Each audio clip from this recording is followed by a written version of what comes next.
Čo je to zbožstvenie človeka? Adam a Eva v raji vlastnou iniciatívou sa poza chrbát Boží chceli stať Bohom. A nestali sa. Preto boli vyhnaní z raja.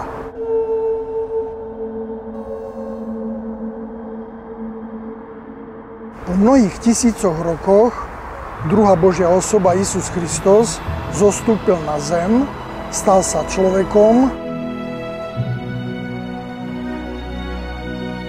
mal ľudské telo, ustanovil Božiu Eucharistiu a v svetom príčastí my ho zjeme, stávame sa jedno telo s ním a keďže on v ľudskom tele vystúpil opäť na trón Boží, kde len Boh môže sedieť, my v Kristovi, s Kristom a skrze Krista, skrze Božiu Eucharistiu, príčastie Božej Eucharistie, sa dostávame na trón Boží. Toto je zbožstvenie človeka.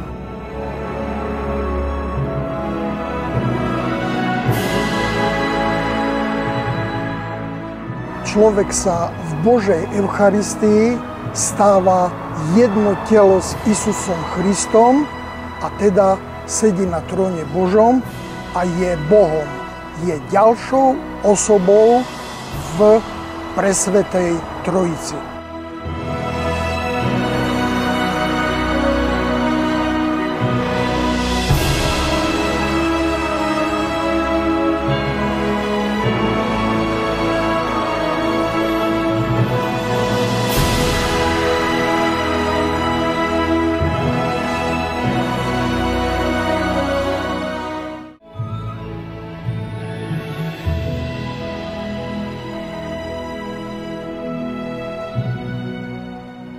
Sväté písmo výslovne hovorí, že Isus Kristus premenil na tajnej večeri kvasený chlieb, grécky zvaný artos, na svoje telo v Božej Eucharistii. Preto Svätá ortodoxná katolícka cirkev na celom svete už od najstarších čias premieňa na Božej liturgii kvasený chlieb.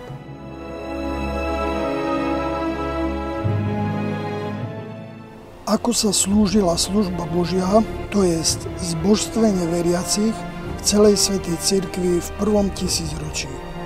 Každá Božia liturgia začínala proskomídiou, na ktorej sa pripravoval kvasený chlieb a víno, ktoré sa neskôr na Božej liturgii premieniali na telo a krv Hospoda našeho Isusa Krista.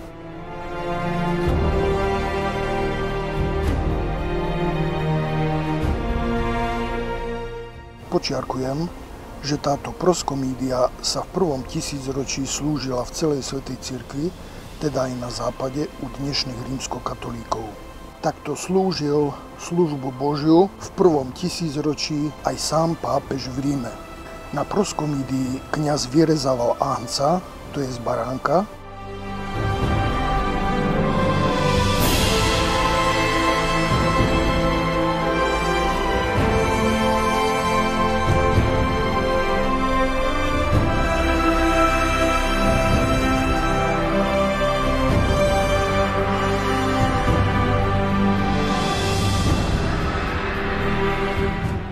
a potom vyrezával aj častice svätých, ktorí sú v nebi.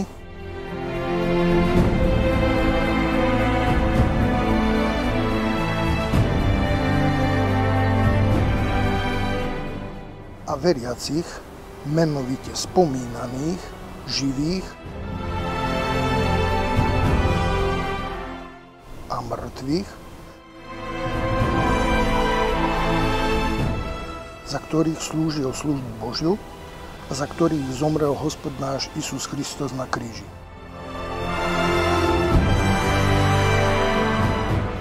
Dôležité je vedieť, že na Božej liturgii kňaz premienial len ahnca.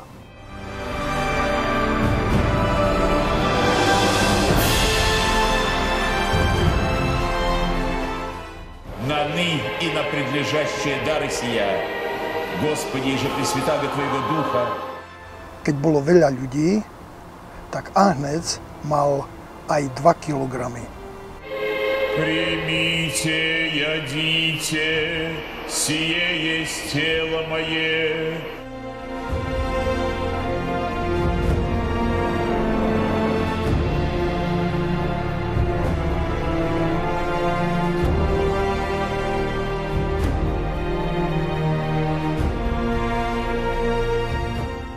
Všetky ostatné častice chleba, to je častice svätých, živých a mŕtvych, nepremienial.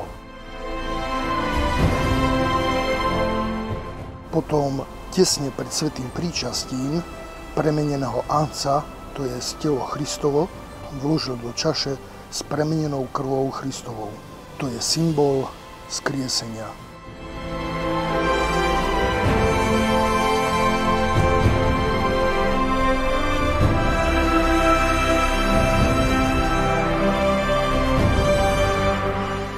Nepremenené častice chleba zostali naďalej na diskose. Potom, keď kňaz rozdával z čaše sväté príčastie veriacim, odštípával lyžičkou jednotlivé malé kúsky z anca.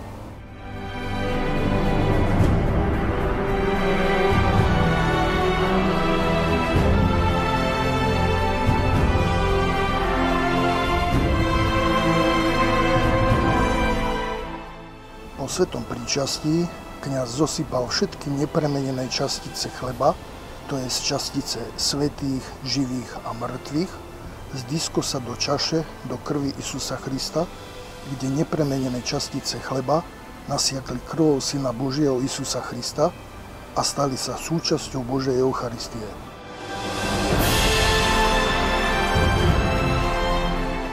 To je zbožstvenie človeka v Božej Eucharistii. Pri svetom príčastí sa to stáva reálne, teda naozaj. Ľudia zjedia Božiu Eucharistiu a to je zbožstvenie. Stávajú sa v Kristovi a skrze Krista jedným Bohom.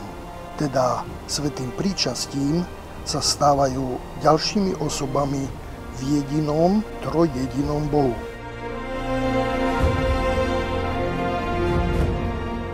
Svätým príčastím sa stávajú nie adoptívnymi, ale pokrvnými deťmi Boha,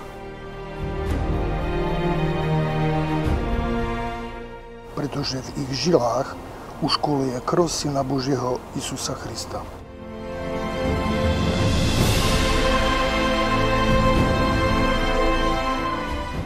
Naďalej sú to ľudské elementy, ale zbožstvené.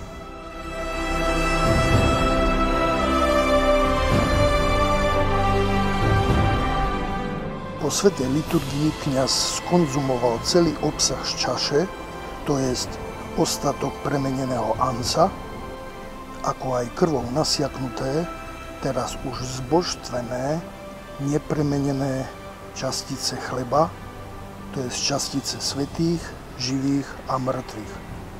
Takto sa svätá liturgia a zbožstvenie veriacich vo svetom príčastí slúžili v celej svätej cirkvi v prvom tisícročí na celom svete, teda aj u dnešných rímskokatolíkov.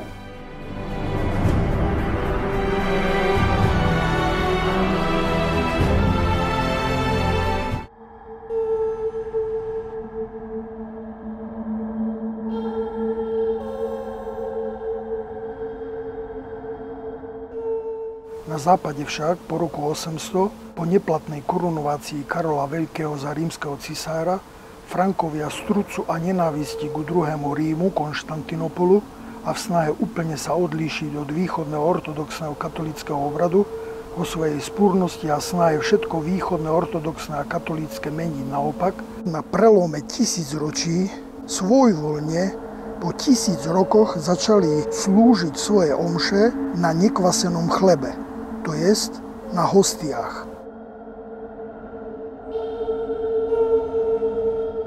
Takto prestali robiť proskomídiu a zakrátko úplne zabudli na podstatu Božej Eucharistie, to jest na zbožstvenie ľudí, ktoré sa Božou Eucharistiou realizuje. Súdne dôsledky nepochopenia Božej Eucharistie na seba nedali dlho čakať. Augustiniánsky mních Martin Luther v 16. storočí úplne poprel fyzickú prítomnosť Isusa Krista v Božej Eucharistii a začal protestantizmus, ktorý chápe Božiu Eucharistiu len ako púhu spomienku na udalosti Tajnej večere. To je ďalšia degenerácia franského obradu, dnes známeho ako tzv. Rímskokatolícky obrad. Strata pravdy viery o zbožstvení človeka v Božej Eucharistii v rímskokatolíckom obrade nutne vyvolala profanáciu Božej Eucharistie na celom západe, čo Svätá cirkev v tzv. Rímskokatolíckom obrade dnes márne zachraňuje vymyslenými adoráciami a novodobým vymysleným sviatkom i procesiami Božieho tela. Isus Kristus totiž nikde a nikdy neprikazoval adorovať, neprikazoval adorujte, spievajte, kľapkajte mi, podskakujte okolo mňa, robte procesie, hádžte mi kvietočky.